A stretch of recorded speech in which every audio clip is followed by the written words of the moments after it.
বিধবা ভাতা নেই, বার্ধক্য ভাতাও নেই, না আছে লক্ষ্মীর ভাণ্ডার, না আছে রেশন, আর নেই দু চোখে দৃষ্টি।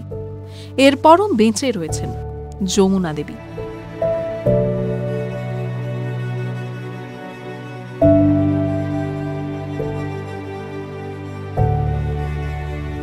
বাগনানের বাঁটুল গ্রামের বাসিন্দা যমুনা দেবী এখন ৮০ ছুঁই ছুঁই। একসময় তার হাত দিয়ে কত শিশু পৃথিবীর আলো দেখেছে, কত মহিলা মাতৃত্বের স্বাদ পেয়েছেন, কত পুরুষ বাবা হয়েছেন। তিনিই ছিলেন সে গ্রামের একমাত্র দাইমা।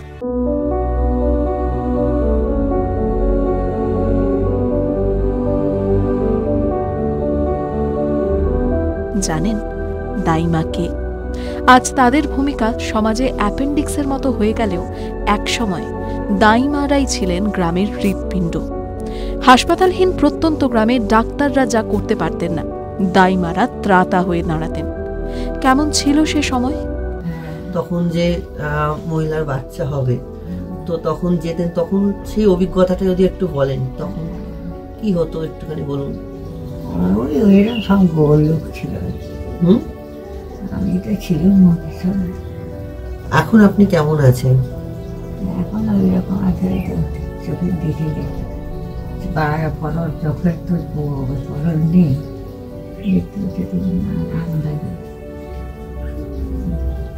কিভাবে আপনার সংসার চলছে এখন? কিভাবে সংসার চলছে আপনার? আর সংসার চলছে, কি সংসার, চোখে দেখতে পাচ্ছি না, আর নেই, কিছু নেই। তখন যার বাড়িতে করছেন পরিবারের মানুষেরা কি বলতো আপনাকে? কতটা আনন্দ পেত আপনি যখন? সে তো আনন্দ পেতাম, তো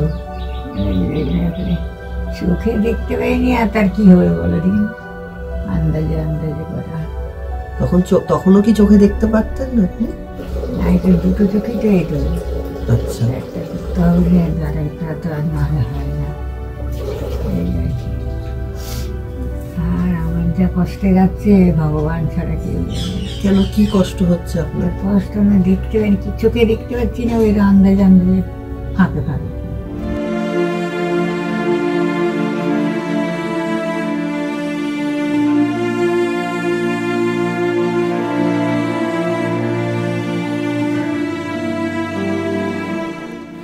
যমুনা দেবী গ্রামে গ্রামে ঘুরে খেয়াল নিতেন গর্ভবতী মহিলাদের, হাতে নাড়ি টিপে বলে দিতেন কেমন আছে তাদের বাচ্চা। বিনে পয়সায় একদিকে পরিষেবা তো অন্যদিকে ভরসা। দক্ষিণে বলতে ছেলে বা মেয়ে হলে মুখ মিষ্টি। কিন্তু আজ কোন হসপিটালে যে যাবে, টাইমে গাড়ি ঘোড়া পাবে না, গাড়ি ঘোড়া আলো এসব সব টাইমে পাবে না।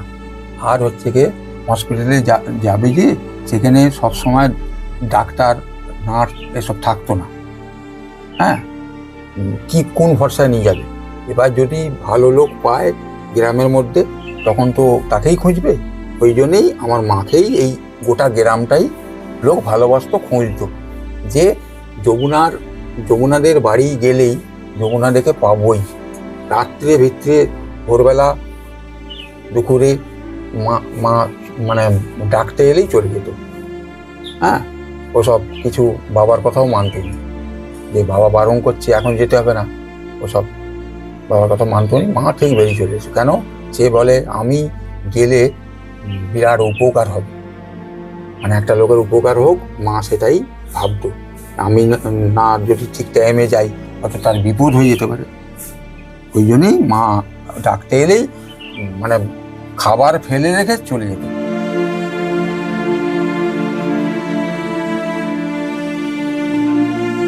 ওই বলে না, সেই যেরম চাল কলা সেরম মন্ত্রের ঠেলা।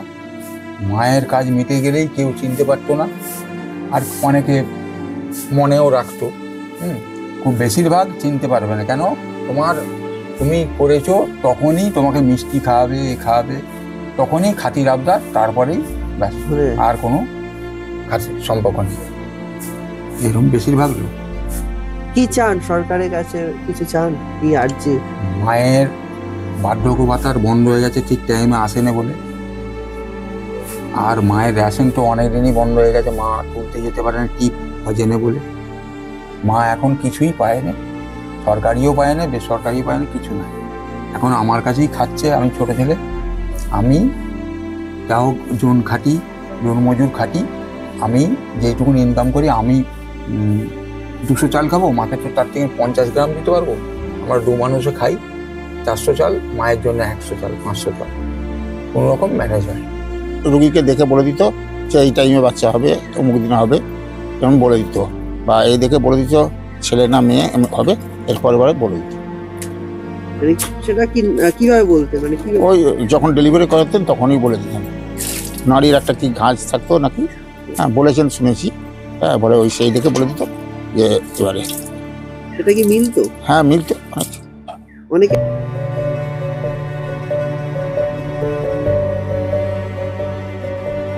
জন্মদাত্রী মা 1 বা 2 সন্তানের হতে পারে, কিন্তু যমুনা দেবী বাঁটুল গ্রামের কত সন্তানের মা তার ইয়ত্তা নেই। তিনি যে দাইমা, আজ গ্রামের অনেক সন্তানই মুখ ফিরিয়েছেন, মুখ ফিরিয়েছে সরকারও। বলুন তো, যমুনা দেবী কিভাবে বাঁচবেন?